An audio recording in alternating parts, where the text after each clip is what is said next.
Hey there, my name is Cole Adams, and you are watching the best college basketball podcast out there that covers the entire sport of college basketball, brackets, bubbles, and bid stealers.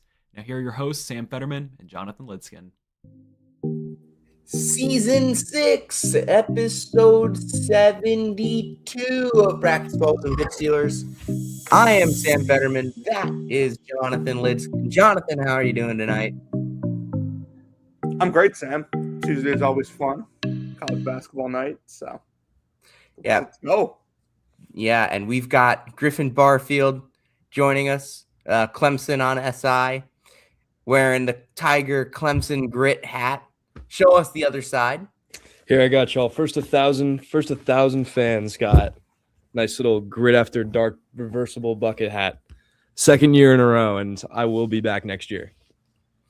Unfortunately for the Tigers, the game didn't go very well. Well, it looked like it was going to. The storyline coming in is that it's Will Wade, the Clemson grad. He was a manager there, and he's coaching NC State, and he goes and gets the upset at Clemson, at his alma mater. But on the basketball court, 80-76 for the Wolfpack. Clemson, I felt like they kind of had this game in the final seconds. Then they gave it away with a couple with a big basket for NC State, and then NC State kind of controlled overtime. Yeah, kind of you hit the nail right in the head. I kind of had some nostalgia from the Alabama game in December where, Clemson just couldn't. They were formulating that comeback. They were down double digits, but they couldn't hit that key three. They couldn't hit the free throw, or they'd have a silly turnover. So it was just a sloppy game. They lost the turnover margin 13-7. That generally doesn't happen with this Clemson team, and the guard play just didn't really play as well. Guys like Dylan Hunter weren't on it. Butta Johnson kind of missed some key shots down the stretch. And then Justin Porter, who's been a guy that's really been known for his defense, especially over the last few games. He was kind of just a little bit neutralized, especially by Darian Williams and the rest of that Wolfpack backcourt. Yeah, I mean, the way that Clemson is going to win games, they're going to protect the ball, they're going to grab rebounds, and they're going to kind of grind you into playing your slow-paced game. And that's very much not what Clemson did tonight. I mean, this game wasn't slow. It wasn't fast. And Clemson didn't lose on the glass, but it felt like there were a bunch of key plays that the NC State made against this Clemson front court that you wouldn't expect. Like you wouldn't expect Van Allen Lubin to go out and have 22 against a Clemson front court that is the team's strength. But NC State, impressive win for the Wolfpack in my eyes. Probably, definitely their best of the season. We were just talking last week about how NC State didn't have any notable wins. Going to Clemson and winning at Clemson is one of the best wins the ACC has to offer, Jonathan. Yeah, NC State really needed this one. And, on the actual game, like NC State is also a team that protects the ball and then turns you over as well. And, in an overtime game that ended up being decided by 4 points, NC State forcing 6 more turnovers than Clemson is a huge difference. Like sometimes when two teams have very similar strengths, like winning that margin ends up being the difference. And tonight, I think it might have been. Griffin? Yeah, I would say another thing that is going to be very underrated, and honestly, it's something that Clemson has struggled with, especially over the course of this year, is free throw shooting. NC State shot one more free throw than Clemson did. Clemson were 15 from 24 from the charity stripe, and NC State were 22 of 25. And I know that there were questions about kind of a favorited whistle towards the Wolfpack. I know that was kind of just a big topic about social media, but to kind of put it plain and simple, Clemson lost the turnover margin. NC State turned 13 turnovers into 19 points, and they shot 7 less free throws than NC State did. And honestly, that's not going to win you games. And I was in the press room when Brad Brownell was talking, and he's like, we weren't as sharp. And, it could be a little bit of a reality check going into the rest of ACC play this season. Yeah, I mean, for me, I just look at Clemson and I say, all right, you're 16-4, you're 6-1 in the ACC. You just won, 9 games in a row. You lose to a good NC State team after beating a good Miami team, although Miami got a really bad loss today to Florida State. But for the most part, Clemson is in a good position to go to the California trip at 8-1 should they beat Georgia Tech and Pitt. I think that if you asked them where they wanted to be going into ACC play heading into that trip, you'd probably get that or 7-2 as your answer. So I do think that as long as they don't have a poor performance against teams that they absolutely should be beating and beating by a good margin over the next week, they will come out of January successful. But man, this was a game that you have it on your home floor, and your guards, who are kind of your ceiling raisers in my eyes, just didn't play particularly well. You mentioned it with Porter. I didn't think Dylan Hunter played his best game either. This was his second game of ACC play where his offensive rating was under 110. It was a 78. Just not a good game for him. I felt that he was not playing well defensively either, from what I was able to see. And NC State's guards were better, and NC State's bigs were better. Yeah, I go ahead, Griffin. I think I will most definitely agree with you. I would say the way that Clemson has kind of been rolling through this ACC play is they like getting those entry level, or they like starting those half court sets with Godfrey or Welling. And NC State was doing a great job of trapping both of them in the front court. Or if they would put Welling up by the top of the three, they would put Van Allen Lubin right there. And he did a really great job from a perimeter defender standpoint of just being able to kind of limit the ways that Clemson has been able to move the ball really successfully. Because generally, when they move the ball well, it starts with Welling, or it starts with Godfrey, or it starts with Davidson. And especially in that first half where that deficit really came down, you didn't really see that. I think the number was they had, I believe, 7 turnovers in around 8 minutes. That's never going to win you games. And that, I mean, you could kind of just feed into the Little John Coliseum crowd. They were all really frustrated with what was going on. And that was a stretch of about, again, 8 to 9 minutes. So that's going to lose you games just based off of playing like that. Yeah, I mean, I feel like all of Clemson's losses have been of that kind of really just frustrating ilk. You've got the Georgetown game where, that looks really bad now. Yeah. Alabama, where they just couldn't get over the top. They got the lead, as you mentioned. BYU, where, oh my God, that second half, they played the worst half of their season. Mm-hmm. And then today. So I think all 4 of their losses are of the really frustrating ilk, which you could take 2 ways. You could say, all right, when are they going to buckle down and win one of those? I mean, I would say, hey, like they had the poor second halves against South Carolina and Cincinnati as well, and they ended up winning those. They got the Georgia win. Or you could also take it as the all right, like they have 4 losses. All 4 of those losses are close and could have been winnable. Like, this team still has a lot of reason to be optimistic. So you could take it either of those ways. And with what Brad Brownell has been able to do over the past couple of years at Clemson, I'm not worried at all. I don't think anyone is worried about Clemson after this game. It's just a game that they should have won coming in. They had chances to win, and they didn't. And they underperformed. They straight up underperformed. Even if you kind of look into the press room and Dylan Hunter, RJ Godfrey spoke, no one was really panicking after the loss. They're like, yeah, we kind of got beat, and we kind of beat ourselves, especially through those turnovers. So yeah, Sam, I kind of have to agree with you. If you're a Clemson fan, Brad Brownell just knows how to use a lot with a little, especially with NIL now and rev share. He doesn't have a lot compared to other ACC schools, but he's still working with the best that he can. Honestly, I think this team's in good shape. NC State, it's not a bad loss by any means. I believe it's still a quad 1 loss. It's NC State's first quad 1 win of the year. So you're not really losing much, but you just kind of can't turn this into a skid, which I don't think they will. They have Georgia Tech this weekend in Atlanta close by. And then, of course, they host Pitt next week. They beat Pitt. Those are 2 dead bodies. I think they steamroll through both of them. We have been talking about Georgia Tech and Pitt as dead bodies all year.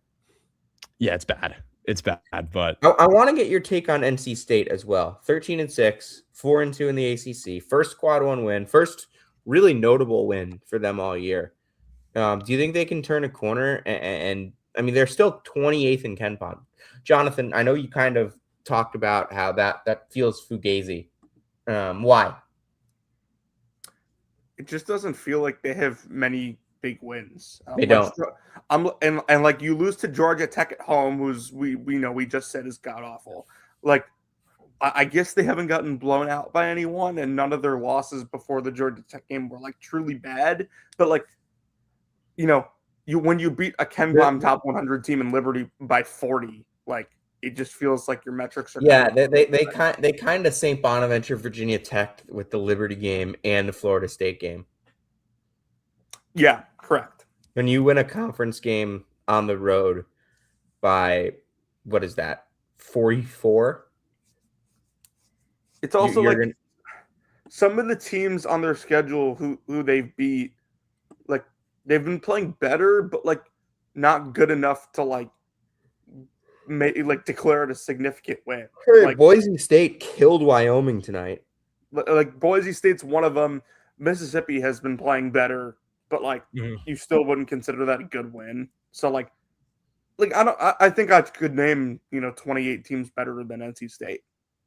Like Griffin, I don't think that they're better than Clemson just because they beat them tonight. Griffin, do you think NC State turned a corner tonight? I think they did, to be honest with you. You look at their schedule a little bit. I mean, yeah, to both of y'all's point, they don't really have a bad loss. I remember extensively really watching that Kansas game that they lost. They do have a bad loss. Yeah, but the Georgia Tech game is the one bad loss.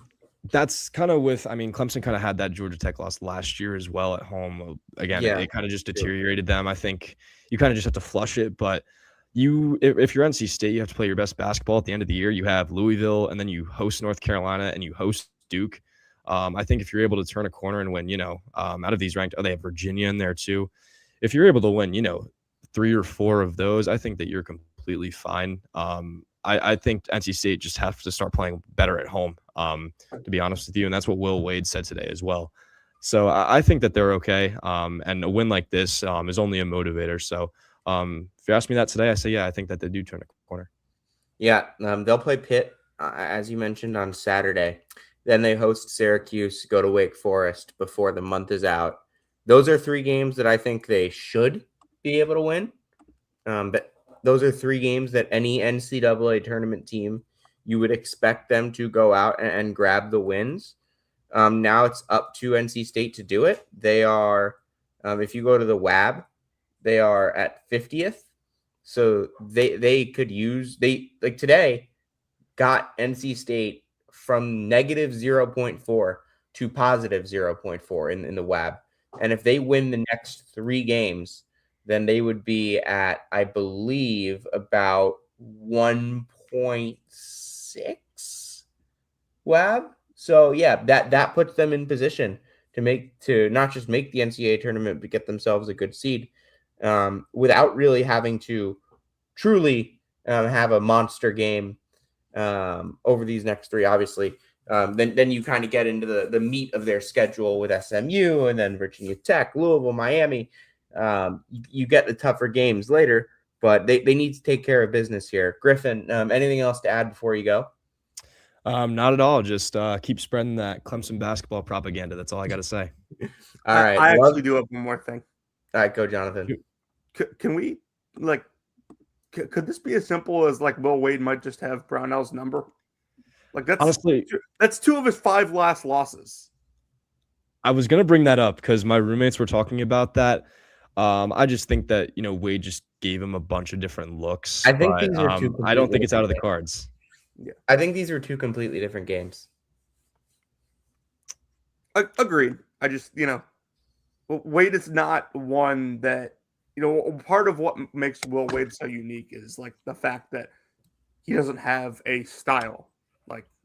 He gets athletes, but he uses them in different ways. And obviously, the look that they threw at Clemson last year in the tournament, obviously, Brownell had a tough time with that. And then, tonight, like, it's a different team, but it's two of the 5 most recent Clemson losses have come at the hands of Will Wade. So, like, that kind of goes to the point, or like, no need to panic. You're not scheduled to play these guys again. So, yeah. All right, Griffin, thank you so much for coming on. Read Griffin's stuff from tonight's game if you want more. Thanks, follow guys. him on Twitter at Barfield Griffin. Thank you so much for coming on, and we'll definitely have you back on. If not during the season, then for the Clemson preview next year. Awesome. Thanks, guys. Have a great night. All right. Thank you. you too. All right. Now let's have a conversation. It's time to start a dialogue. Joey Dwyer, one of my favorite writers in the business from Vandy on SI. If you don't follow him, you are truly, truly missing out on some of the very best student journalism beat coverage in the country right now. Joey, welcome back to Brackets, Bubbles, and Bit Stealers. And boy, is it an interesting night to be a Vanderbilt basketball follower, fan, beat writer, anything. Yeah, first of all, you're too kind. We need to get that out of the way. Second of all, yeah, I mean, life comes at you quickly, right? I think a couple weeks ago, the conversation surrounding Vanderbilt basketball almost could have been endless. I mean, they hadn't really taken their first punch yet. You're seeing in the national media, I think Matt Norlander called them a national title contender. I don't think I ever went that far, but I think that I could. Did you? I'm out on that now. Just so we're I'm out on that right now. Tonight was really bad. Yeah, but I mean, I plausibly could have made a case to say they were a Final Four contender a week or two ago. I think certainly I was in the camp that they could have won the SEC regular season had things gone their way. I'm out of that camp now. You do a deep dive on SEC champions, and almost half of them didn't lose 3 games in the season. Vanderbilt's now lost 3 in a row, and I think 2 of the 3 have really been compelling in terms of the argument that this team has some obvious deficiencies that really I think some of us foresaw, and some of them I foresaw. Some of them I really was blindsided by, but I mean, they're all here now. And I don't know if you guys heard what Mark Byington said on the radio, but he described tonight as embarrassing. He talked about I think I saw 4 different Vanderbilt beat writers tweet that quote. He said something about how they didn't compete. He said they were afraid to get their feet in the paint. I mean, those are things you don't want to be hearing 2 weeks into SEC play. And I think even maybe the thing I'm most blindsided by right now in Ken Palm, they're last in the SEC in defensive efficiency and league play. I mean, who would have thought? Yeah, and the dark red. There's 3 spots of dark red on Vanderbilt's Ken Palm page right now. Defensive efficiency, overall 118.6. Offensive rebounding rate, 24.5. 2-point percentage defense, 59.4. And Vanderbilt was a team in the regular. And sorry, let's start with the offensive rebounding. And I will say, I think the offensive rebounding and 2-point percentage defense both come from the same place of Vanderbilt's big man is Jalen Washington. And we talked about this all of last year. How bad is an interior defense when it's anchored by Jalen Washington and Van Allen Lubin? Bad. How bad is an interior defense when it's anchored by Devin McLaughlin and Jalen Washington? Clearly not good. As much as I like Devin McLaughlin, as much as I thought that Jalen Washington took strides in non-conference play, it's quite clear that when he is facing some of the stronger, bigger bigs, and I think all 3 of these teams have a lot, all 3 of the teams that they've lost to have a lot of athleticism, a lot of strength in front court. Meanwhile, you look at the Alabama team that they beat, they don't have that. That's why they're trying to get Charles Bediako back from like wherever he's been in the last 3 years. Does anybody know? I don't know. But G-League somewhere in the ether. The Birmingham Squadron.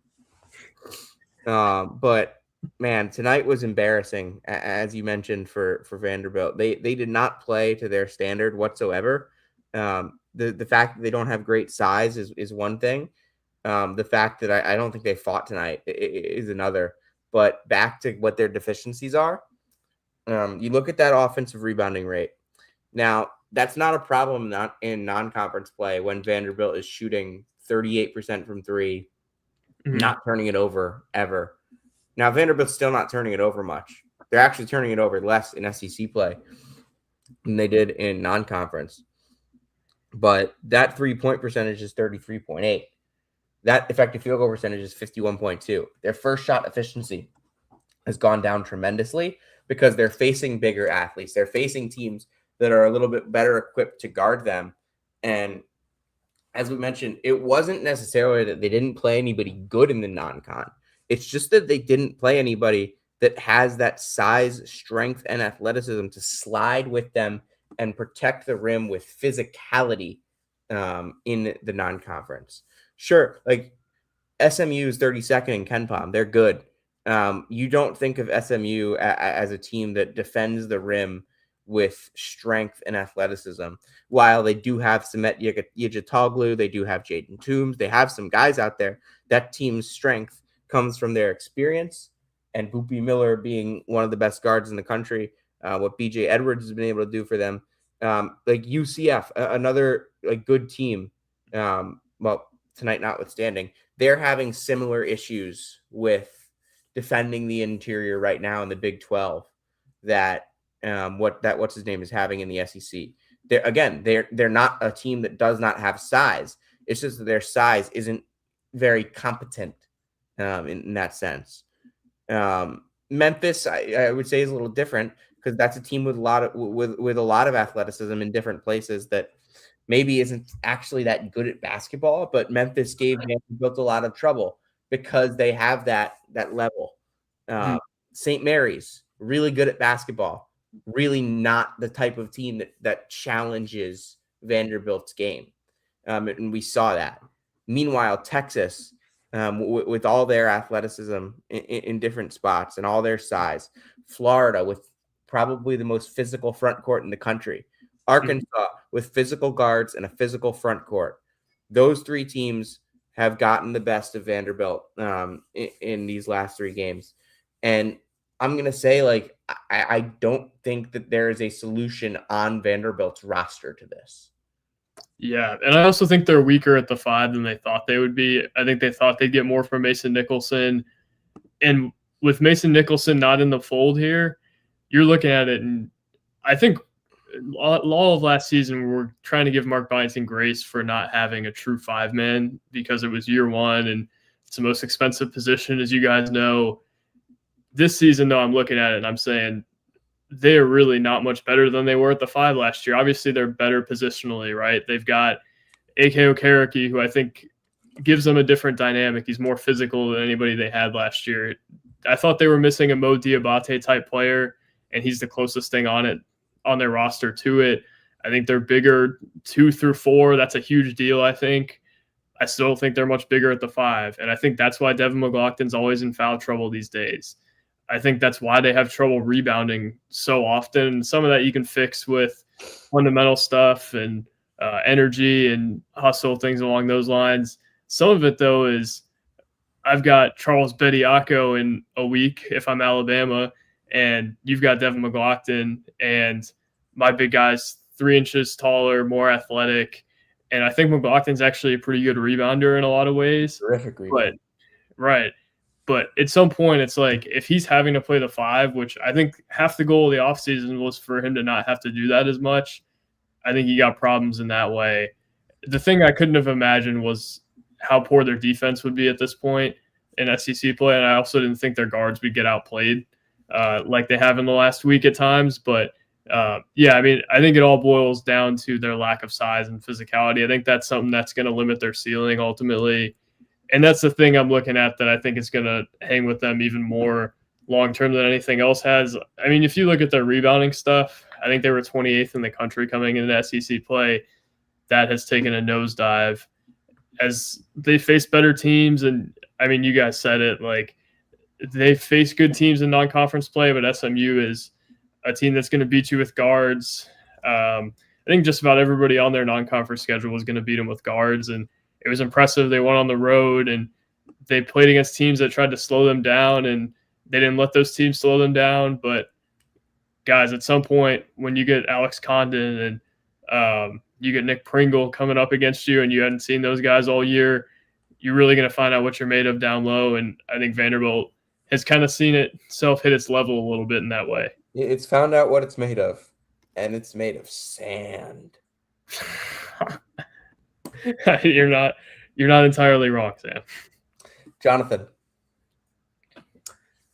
I think, it's not just the SEC, by my estimation, is the most athletic conference in college basketball. It is. It has been for a couple years. Like a lot of these coaches, Cal, Bruce Pearl, when he was coaching, like Barnes, like they make a point to go out and like get these athletes and turn them into basketball players. And like tonight was an example of that. And like the last 3 games has, really, I don't even know if exposed is the right word, but it's tested Vanderbilt for sure in terms of like, how do you deal with athletes? Vanderbilt's defense is, in my opinion, designed to make you really uncomfortable by like playing hard in gaps and like forcing you to take tough shots, or get it to the post and we're going to make you uncomfortable there. Well, Texas does a lot of work out of the post because they don't have a lot of shooters. Florida obviously is running out a trio and quartet even of bigs that play back to the basket or dunker spot.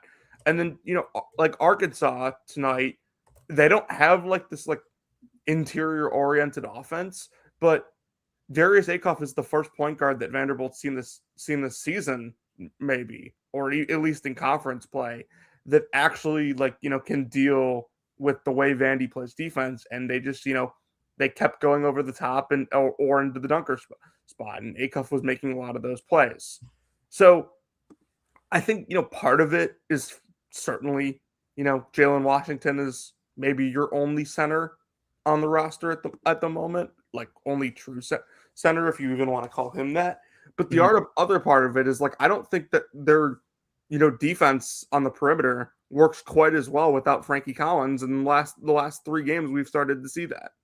Yeah, and here's the good news for Vanderbilt fans. Actually, I'll give you 2 pieces of intel-ish good news. Frankie Collins, I think, is trending toward maybe being back on Saturday against Mississippi State, which would be a big boost, particularly against Josh Hubbard. And then along the lines of the non-conference strength of schedule stuff, I heard their intention was to go to the Players Era, and essentially they didn't make the cut. And this year they intend to go to the Players Era, assuming the Players Era, I believe, lets them in. So hey, the Players Era is letting everybody in. Yeah, when I heard the Players Era is doing a 364 team tournament. Everybody except Missouri. What about Missouri? Missouri opted out. They pulled out of it. I'm excited to see Lipscomb in Vegas next year. That doesn't seem like a good mix. Oh, by the way, Frankie Collins, the Bisons, Kevin Carroll taking his team to Vegas. Frankie Collins, in 9 games has a 6.4 steal rate. That would be, if he was eligible, number 2 in all of college basketball. Do we know if he's coming back? That makes a huge difference for your defense. Soon or no? Huh? I've heard the idea is target Saturday against Mississippi. Okay. Which would be that helps. It doesn't solve the problem, but it helps. Yeah, 100%. And also, like, they're getting an easier stretch here. You mentioned you weren't surprised to see Vandy's guards get outplayed. Okay. I was a little surprised, actually. You mentioned you were surprised, is what I said. Right. If I told you before the season, so Darius Akoff and Malik Thomas, as well as Xavier Lee and Boogie Fland, are going to outplay Tyler Tanner and Duke Miles, would you have been surprised? Oh, not at all. But Tyler Tanner is he's looked like one of the best point guards in America. He's an All-American, no doubt. Right. But my point is, at some point, the preseason stuff are priors on these players and teams. Like they do hold weight. People want to call us dumb, Sam. They say we don't know anything. Yeah. We know stuff. We watch. Yeah. No, Tyler Tanner is an All-American. He's played like an All-American this year. But if you want to tell me that on a given night, Boogie Fland has his number, or Darius Acuff has his number, Darius Acuff's an All-American too. Right. Want to get your thoughts on Arkansas as well from this game. Just total domination. Now 4-2 in the SEC. Coming off a rough road loss to Georgia. Arkansas hasn't lost at home this year. Yeah. I mean, I actually love Arkansas ceiling this year. I did the Blue Ribbon preview for them in the summer. When you have a point guard like that, as Jonathan had mentioned, and when you have athletes like that, and I think Malik Thomas is really dangerous in a tournament setting. Like if Malik Thomas gets going, I think they're one of the harder teams to beat in the league, one of the harder teams to beat in the country.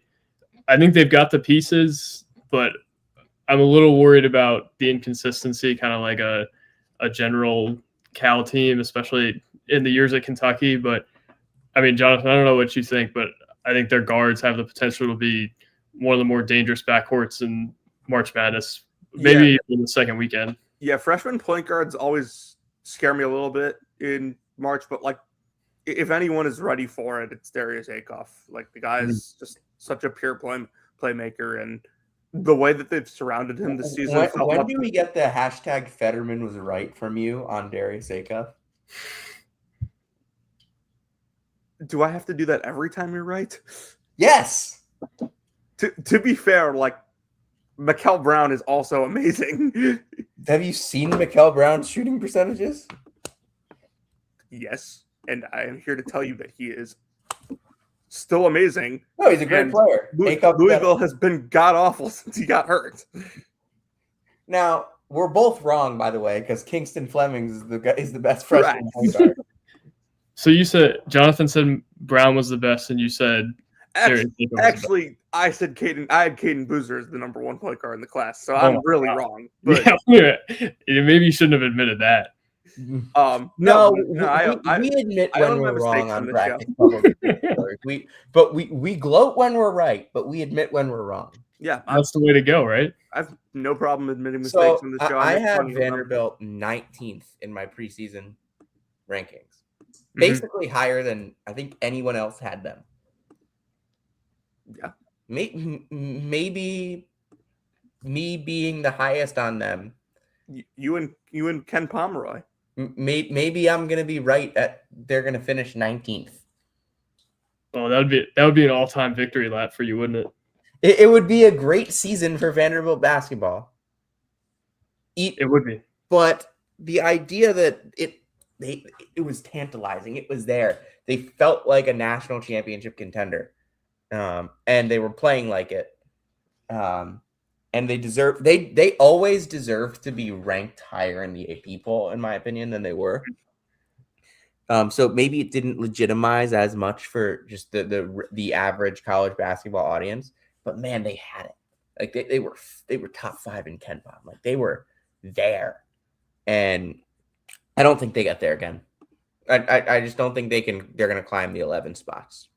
Yeah, I mean, look at it. Like they're going to play Mississippi State, Kentucky, Oklahoma, Ole Miss. Realistically, they could reel off 4 straight wins there. And what are those 4 straight? Like they're projected to win every game except for Kentucky and Tennessee on their schedule. Like there's not a lot of room to go up in KenPom. Right. Yeah. Like I don't. If they win the next 4, my opinion doesn't change. Fine. Yeah. Like if you go 24-7 and 11-7, which is their projection, that's Vanderbilt's best season since 2012. Mm-hmm. There's always room to go up in KenPom if you play well enough. Yeah, I'm just saying, like, are they going to be beating Mississippi State by 20? Wait, I thought KenPom was rigged against Vanderbilt. That's what Stackhouse told us for a long time. Did he actually say that? No, but it was insinuated. I don't know. The numbers work differently back then. I don't think. Was this during the season where they finished like 6th in the SEC and played in the SEC semis? Yes, and the offseason after that. You guys remember? I don't know if I knew you guys at this point. I asked him if he was worried.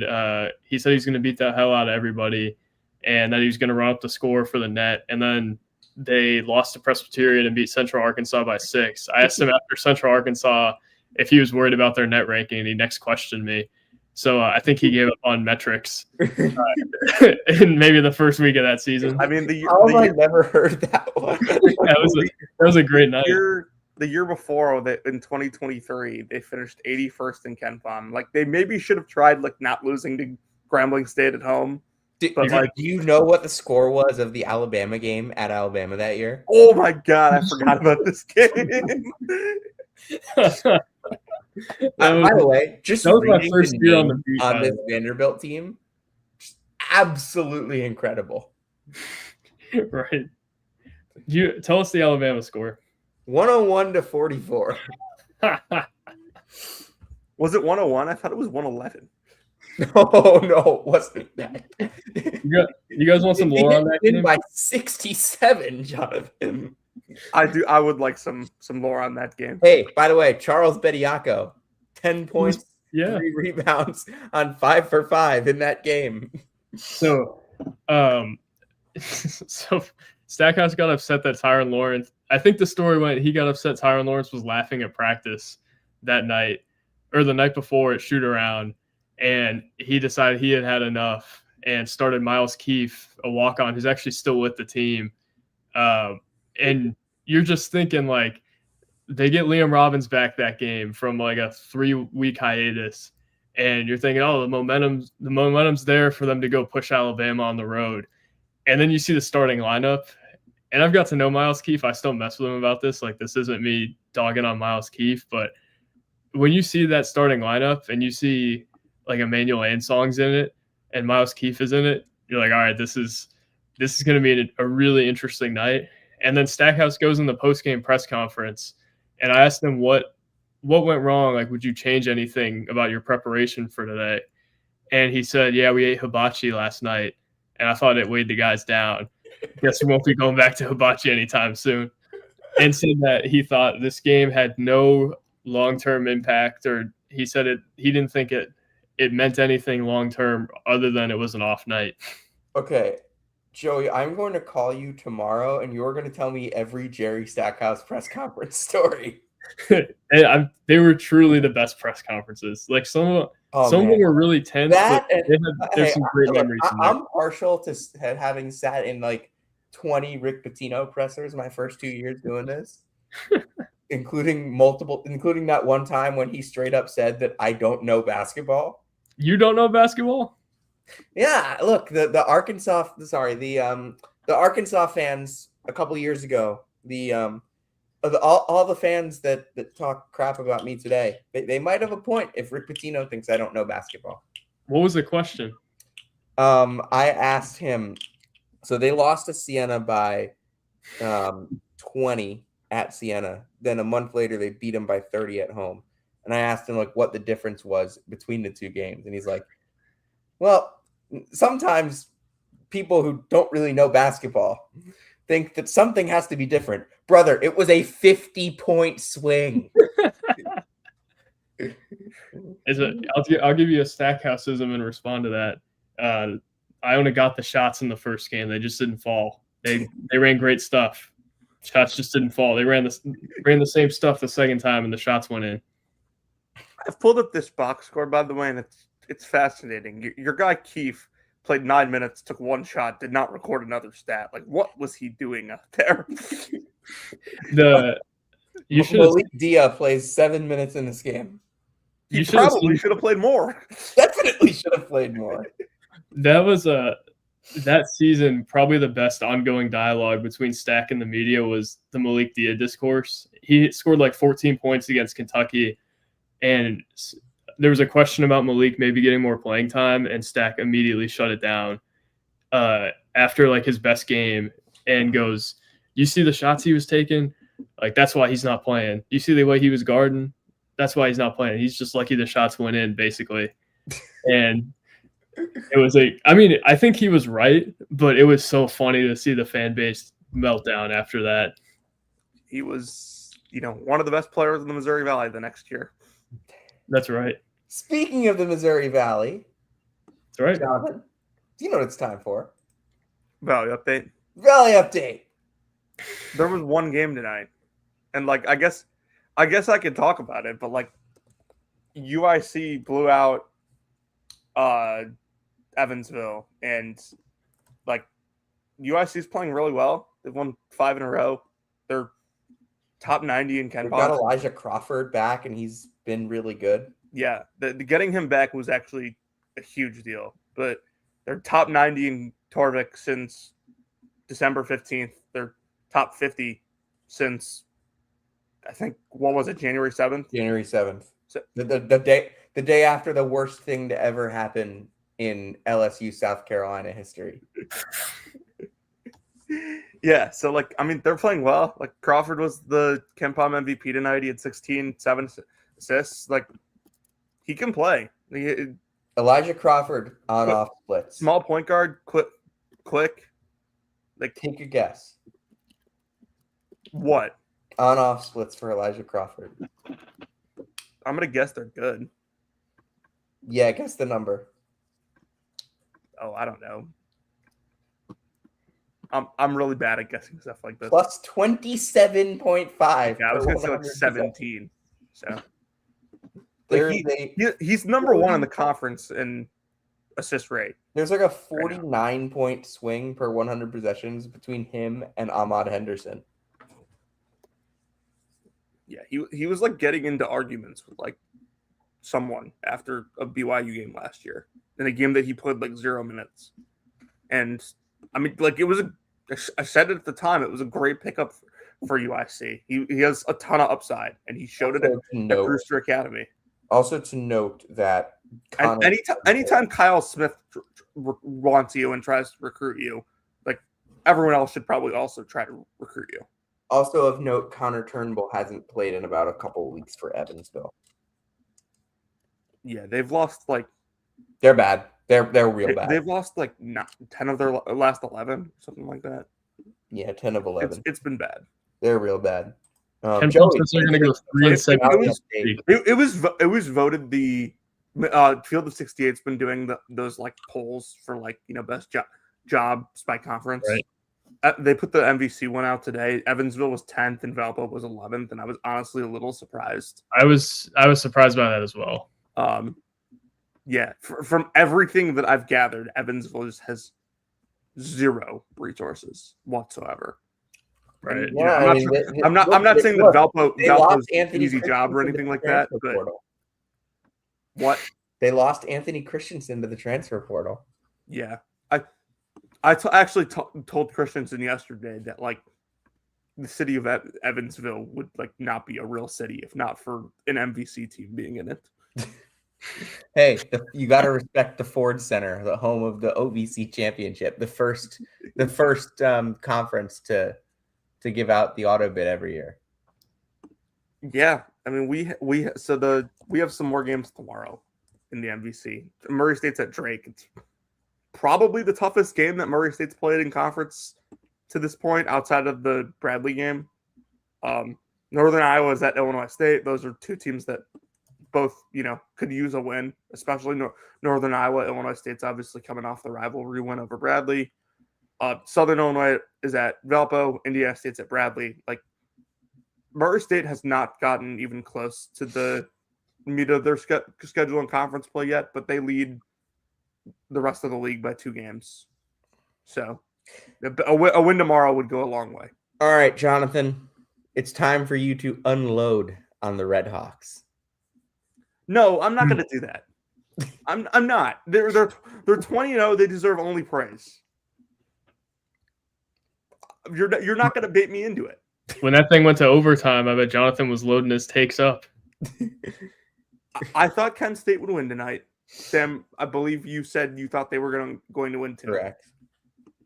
Like, I don't know. Like they're 20-0. They don't really blow a ton of like good teams out.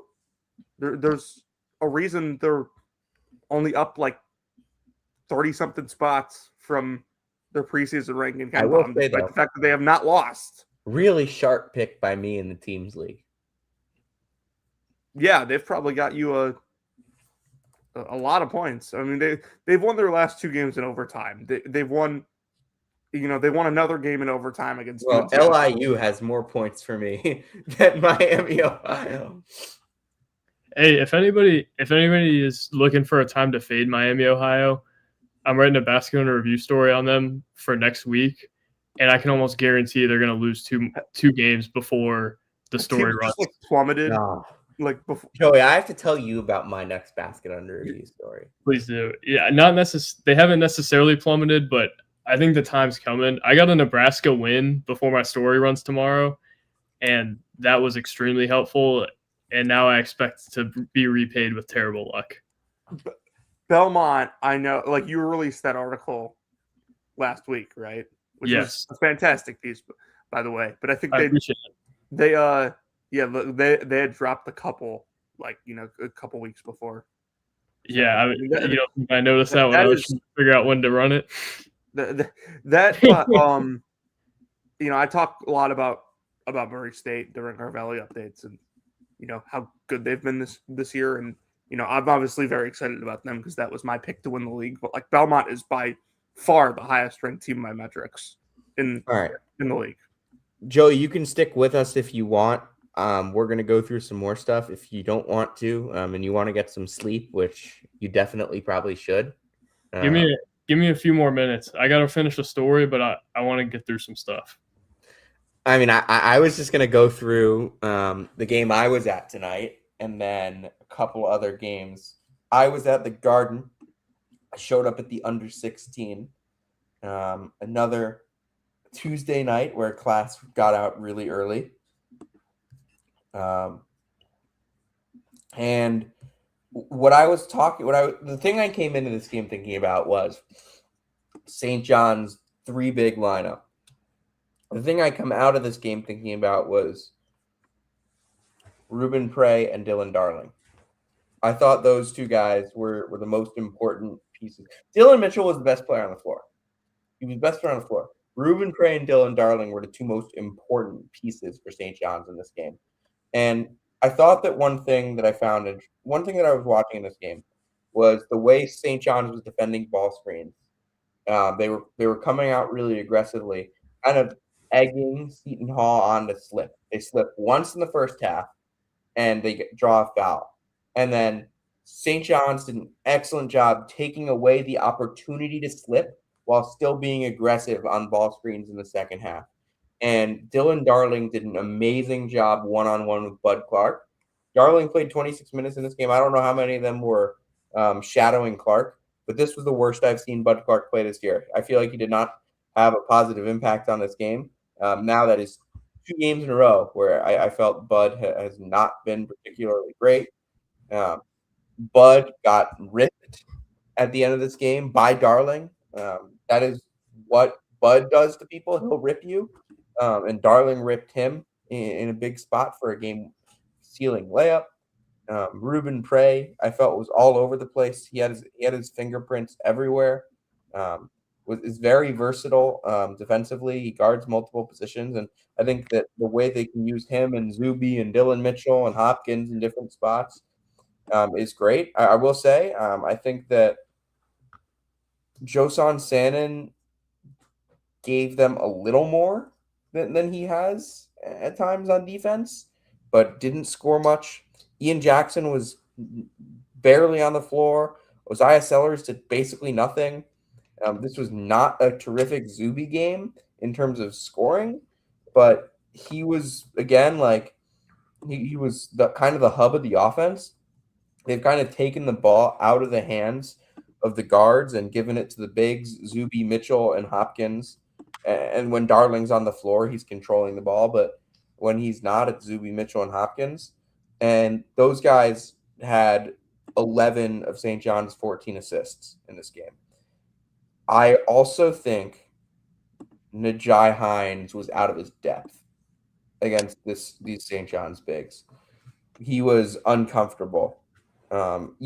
We just haven't seen Najai Hines play that level of uncomfortable this year. He didn't score. He only played 12 minutes.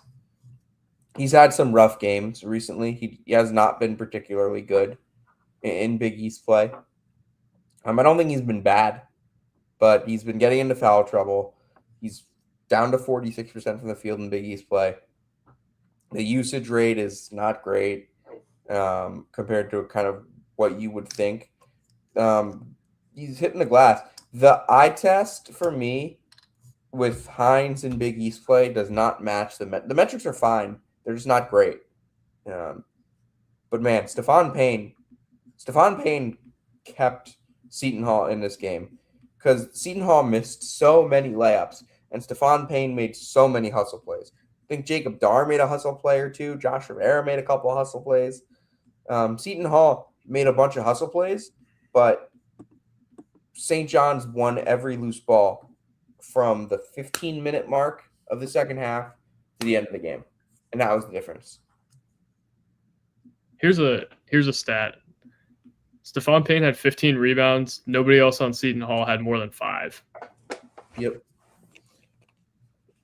I think that made a difference. I mean, Seton Hall had 18 offensive rebounds. I wonder how many of those were his. 8. I mean, that keeps you in the game. He was everywhere. He was unbelievable. Mm-hmm. He was probably the second best player on the floor behind Mitchell. Like, Seton Hall has by all accounts overachieved this year, but like you are going to struggle. I don't care how good your defense is, you're going to struggle to win games when you've been as bad as they've been offensively in conference play. Like It's real bad. they are like, I mean, look, they are over 6% below the team in 10th in an ineffective field goal percentage in Big East play. Look, we talked a lot about how Bud Clark was outperforming what the metrics were saying in non-conference play. I don't think that's true anymore. I think he's not been good in Big East play. Like he okay, I'll give you the Providence game. I think he was awesome. Georgetown again, awesome. He had moments in the UConn game, moments in the Marquette game, but for the most part, Bud Clark has not controlled the game in Big East play. And again, that's one of my favorite players in college basketball. Great kid, great ball player. Has not been as good as he was in non-conference play thus far in Big East play. And I think their margin for error when he's not controlling the game is so low. And between him and Hines, when they're not controlling the game together, the margin for error is so low.